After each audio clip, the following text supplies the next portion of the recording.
시작. 네, 안녕하십니까. 반갑습니다. 지난 시간에 이어서 오늘은 생초지락 첫 번째 시간이 되겠습니다. 본문을 한번 보시겠습니다. 삼조빈명 금내성 혼미정신 황홀가. 요건 세조자죠. 요건 육식갑자로 볼 때는 닭 유자로 보면 닭도 새 일종이니까 닭이 3번 자주 운다. 급히 그 소리가 들려온다. 이런 뜻이죠. 이 삼조는 유가 3번 있는데 이시조선이 1910년 경술년에 망했잖아요. 1901년 전인 1909년이 기유년이죠. 기유년. 이제 그로부터 이시조선 망하고 난 뒤에 기유년부터 12년 뒤인 신유년이 1921년이죠. 21년 신유년. 그 다음에 12년 뒤인 1933년 계유년입니다. 그로부터 12년 뒤가 되는 세 번째 닭이 되는 을유년. 여기 해방되던 해죠. 그래서 이제 해방이 되니까 혼미정신이 혼미하는 가운데 뭔가 황홀함을 느껴가지고 깨닫는 바가 있다. 삭삭출성 주작지조 무시명지개동 야거일례 촉충광. 요건 숫자를 말하는 건데 자주의 뜻을 질 때는 삭이라고 했습니다. 삭삭 출성. 자주 소리가 나온다. 뭐가? 주작지조. 주작이라는 새가 자주 우르댄다 이 말이죠. 이 주작을 육식갑자로 바꾸면 정유년이 됩니다. 정유년. 그래 해방 후에 45년에 해방이 되고 난 뒤에 이제 정유년이 이르러가지고 57년이죠. 그때 돼가지고 이제 자꾸 우르대니까 시도 없이 우르대니까 이제 동이 이제 트인다 이거죠. 이제 뭔가 좋은 기운이 우리나라에 들어오기 시작한다 이겁니다. 밤이 어두컴컴한 밤이 이제 지나가고 이제 밝은 해가 또 왔다. 동이 트이니까 이제 해가 올라오는 거죠. 그래서 봄빛을 재촉하는 것 같다. 이 춘자가 여러분 설명을 드렸습니다만 춘자가 쉽게 말하면 천당이래요. 삼자다가 인에다가 일입니다. 세 분이 오셔가지고 합의되어가지고 태양같이 밝은 세상을 연다. 뭐 그런 뜻이에요. 그런 좋은 세상을 앞으로 재촉하는 것도 하구나. 그런 뜻이죠. 중입 자시인인가. 중입이 있던데 사람마다 깨달아야 한다. 이 중입에 들어와야 돼요. 선입자는 미리 들어와가지고 도를 닦지만은 참 먹고 살기 힘들고 가는 길이 순탄치 않습니다. 고생해야 되기 때문에 세상에 인연을 끊지 못하고 욕심에 따라서 움직이다 보니까 못 견디고 나갑니다. 그 중에 들어온 사람들은 적당한 데 들어와가지고 고생을 잘 참고 해가지고 견뎌 나가는 거죠. 근데 너무 늦게 들어오면 그 마음을 닦을 기간이 부족해가지고 살지 못한다고 되어 있습니다. 선원정도 하처지 다외선중 궁을간. 이 신선선자죠. 하나님이죠. 하나님의 그 샘물이 나오는 근원, 그 물이 내려와가지고 천우가 되는 마지막에 얼렬에 해당되는 그분이 이제 천우가 되어가지고 농사를 짓잖아요. 그 농사를 지어가지고 그 알곡을 걷어들여가지고 신선세계에서 살아갈 종자를 심는단 말입니다. 그게 어디냐? 다회선중 궁을강. 이 궁은 정도령이죠. 정도령이 계신 곳이다. 다회, 많이 모인다. 이 정도령은 하나님을 모시고 있는 분이죠. 하나님과 하나가 되어 있는 분이니까. 여기는 효자, 충신들 같은 이런 사람들이 다 모여가지고 신선의 종자가 되려고 마음법을 배우는 겁니다. 정도령으로부터. 거기가 바로 종도, 무릉도원에 복숭아 종자를 심는 곳이 거기다. 그 정도령을 찾아가면은 바로 거기에도 배울 수 있는 거죠. 보혈신원 사해류. 이 정도령의 보혈이 사해로 흘러 들어가 가지고 매 원을 다 풀어주는 겁니다. 심각, 방도, 계생시, 제악, 정토, 상해문. 이 세상은 서로 해치려고 합니다. 서로 물고 뜯고 서로 해치는 그런 제약과 투쟁이 가득한 그런 곳에서 살고 있는데, 이 정도령을 만나가지고 하면은 다 살 수가 있어요. 이 방도는 도를 찾는 군자들아, 심각하게 깨달으라. 그 정도령을 결국 만나야 되는 겁니다. 그렇지 않으면은 여기 같이 서로 해치는 이런 제약이 가득 찬 투쟁하는 곳에서 살다가 그냥 가게 되는 거죠. 상제지자 도우성, 서양결혼 리거후, 동고망찰 세간, 20세 후 금시당, 동방출연 결혼해. 상제지자, 하나님의 아들 두성, 북두칠성이죠. 궁궁이 하나님으로 오신 분이죠. 그 두가 얼른이 되는 겁니다. 그리고 이 상제와 아들이 하나가 되는 겁니다. 이 자가 두성인데 궁궁을 오신 분이 두성인하고 하나가 되면 정도령이 되는 겁니다. 그 정도령이 하나님 아들이 서양에서 원을 맺었고 이제 떠나간 후에 높이 올라 멀리 세간을 바라본다. 그래서 20세기 후반에 지금 이때를 당하여 동방에 출현해가지고 이전에 맺힌 그 원한을 다 풀게 된다. 그럼 20세 후 금시당이 그럼 언제냐? 지금은 21세기지만은 경신년입니다. 경신년. 경신년이 북방불기 3007년입니다.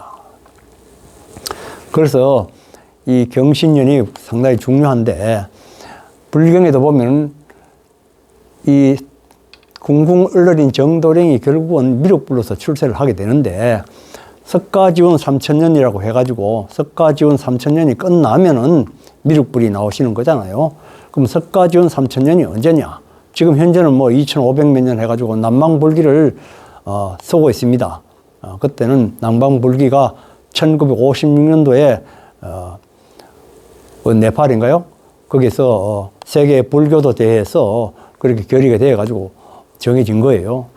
그때 우리나라가 아마 참석했는지 의심스러워요. 왜냐하면 56년도 같으면은 우리나라에서 거기에 참석하기가 상당히 어려웠을 겁니다. 6.25 사변 끝나고 국제대회 가면은 전부 다 영어로 해야 되고 하기 때문에 아마 거의 힘들고, 그때의 불교계 사정으로 말하면 대처성이 주를 이루고 있고 상당히 불교가 문제가 많았던 겁니다. 말할 것도 없이 북방불교가 중요한 자리를 차지하고 있는 중국은 공산화가 되어 있었어요. 불교는 말살이 되어 있습니다. 그래서 뭐 그것도 그런 대회에 참석해가지고 어떤 발언권을 가지고 강력히 주장을 펼 수 없는 그런 형편이었고, 일본도 전후에 2차 대전 후에 국가 건설을 매진하고 있었고, 일본은 신도가 발전되어 있어요. 그래서 뭐 그런 데 가가지고 영향력을 행사할 수 없었을 겁니다. 그래서 어쨌든 간에 남방불기로 지금 하고 있는데, 북방불기 3000년이면 1973년 개축년입니다. 그래서 불교에서 보면 그 개축년부터 7일 후에 미륵부처님이 나온다는 불경의 구절이 있어요. 그 7일은 세상에서만 7일이 아니고 7년입니다. 모든 그 경전에 또는 예언서에 일가월은 주로 년으로 계산합니다. 그래서 73년에서 7년이 되면 1980년이 되는 겁니다. 1980년이 북방불기 3007년이 되는 거예요. 이때 정도령이 대도통을 해가지고 세상에 나서게 되는 겁니다. 그런 저간의 사정이 있기 때문에 보통 사람은 이 깊은 것들은 알 수가 없는 거죠. 직접 그분을 만나고 인연이 돼야지 알 수 있는 겁니다.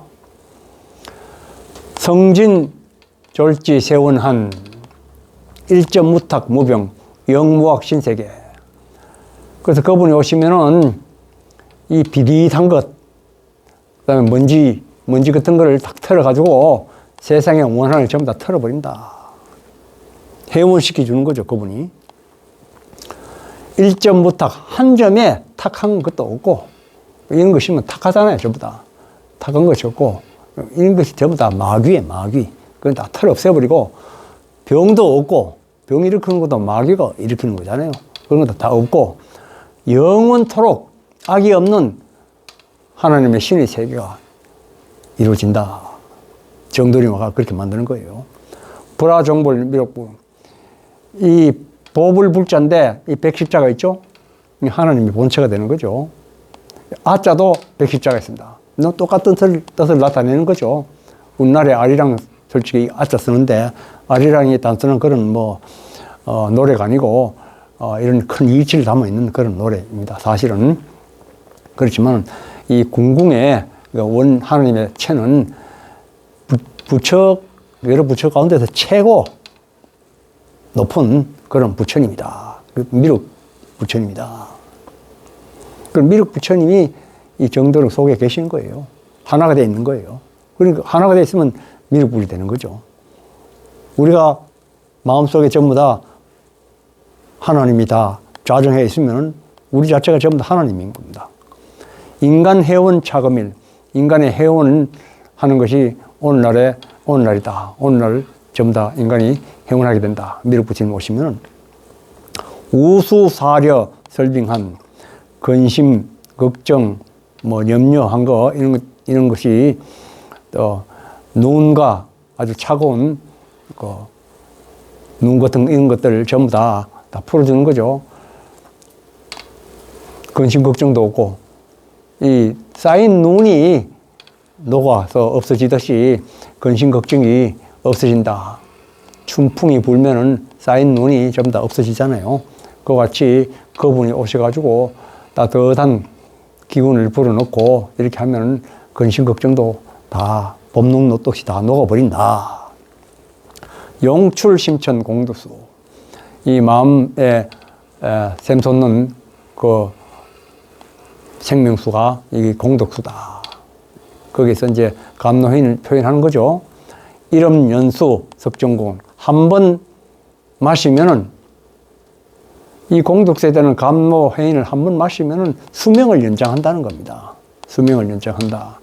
그 옛날에 석정곤이라고 해가지고 요임금 시대 때 석정곤이라는 게 있었어요. 거기서 샘물이 얻어 마셨는 데인데 그때를 고사를 인용을 해가지고 생명을 연장하는 것으로 이렇게 설명해 놨습니다. 결국은 감노회인을 말하는 거죠. 감노회인을 먹으면 수명이 연장되고 먹고 계속 마시면 영원히 살 수가 있다. 그 감노수가를 먹으면 도끼가 적어된다. 도끼가 없어지고 병도 두려워하지 않게 된다. 병이 다 나서버리니까요. 대자대비 궁궁인. 대자대비한 궁궁은 10이죠. 백십자. 궁궁의 하나님이 자정한 분. 박의 만물을 아주 두루 사랑하신다. 야수장 세상 악독 부병인 세상 전쟁 정멸시 살인애석 사지생 살인무 처처사. 밤에 짐승과 같은 그런 마군이죠. 마귀가 세상 사람들을 악독하게 하고 사람들을 부패하게 하고 썩고 병들게 한다. 세상은 짐승들이 어른거리면서 싸우는 그런 세상인데 이 마귀들을 종자를 멸하게 될 때 마귀가 죽을 적에 그냥 안 죽는다 이겁니다. 죽을 때 같이 죽다 해가지고 사람을 생명을 다 죽이는 겁니다. 그래서 불가피하게 그때는 사람도 희생이 되겠죠. 그런데 그걸 애석하게 생각하게 되는 거죠. 그렇지만은 사람들이 죽는 가운데서 살아날 방법을 다 강구를 말씀하셨다 이겁니다. 내책을 마련했습니다. 곳곳에서 죽음이 넘쳐나지만은 살 길을 마련해 놨기 때문에 거기에는 그걸만 따르면 사람 죽지 않는다. 도하유수 무릉촌 선회 충효 정도지. 도하유수 묘염거라는 말이 있잖아요. 별류천지 비인간. 그 무릉도원에 복숭아꽃이 강물에 흘러가 들어간 데 따라가 보니까 그게 신선들이 사는 그 무릉도원이더라 하는 그런 말이 있는데 신선들이 살고 있는 그런 마을이다. 거기에다가 정돈이 거기 계신데 거기서 이 충신과 효자와 충신 효자들을 모아놓고 복숭아 무릉도원에 살 수 있는 그런 종자를 거기다가 심는 역사를 하고 계신다. 거기를 찾아가야 되는 거죠. 해상 만리 수량내 만국 충신 가물에 바닷길이 만리나 되는 먼 길을 배를 타고 와가지고 양식을 싣고 옵니다. 양식을 실어 가려고 검은 보화를 다 싣고 운날에 옵니다. 와가지고 갈 때는 이제 하나님으로부터 뭐 감노해인과 같은 그런 하나님의 십성 물품을 싣고 가게 되겠죠. 만국의 충신들이 전부 다 노래하며 춤추며 온다 이겁니다. 지금 조짐이 슬슬 보이기 시작합니다. 다들 지금 한국에 올라고 줄을 서가 있습니다. 폭발적으로 일어납니다. 수년 내로 정결 정토 별천지 아주 깨끗한 곳이다. 별유천지 비인간, 인간이 사는 세상이 아닌 별천지다. 거기는 신선들이 사는 곳이다 이 말이죠. 검축 보성 사천리, 이 검으로 축조한 보옥으로 된 성, 그리고 검은 보옥으로 축성된 그 성은 사방이 천리에 이르고 천장고대 공사주, 하늘은 아주 높이 집이 우뚝 솟아 있는데 사방이 전부 다 월세계와 같이 보이다. 그럼 아름다움을 표현해 놓은 거죠. 12문이 개 주야통, 12문이 주야로 열려서 통한다. 어디 거칠 것이 없이 다 그냥 트여 있다. 선관, 선녀, 안내입, 금동, 옥녀, 천군사, 탕금, 일성, 청하고, 선관, 선녀가 출입을 안내하고, 금동, 옥녀, 금빛 나는 아이들하고, 옷같이 흰 그 여인들, 또 천군 천사들, 이 보이는 거죠. 다 이제 검은고를 탄주하면서 한 곡조 뽑는데 그 소리가 아주 청아하더라. 네, 감사합니다. 생초지락 첫 번째 끝나고 다음에 두 번째 시간을 갖겠습니다.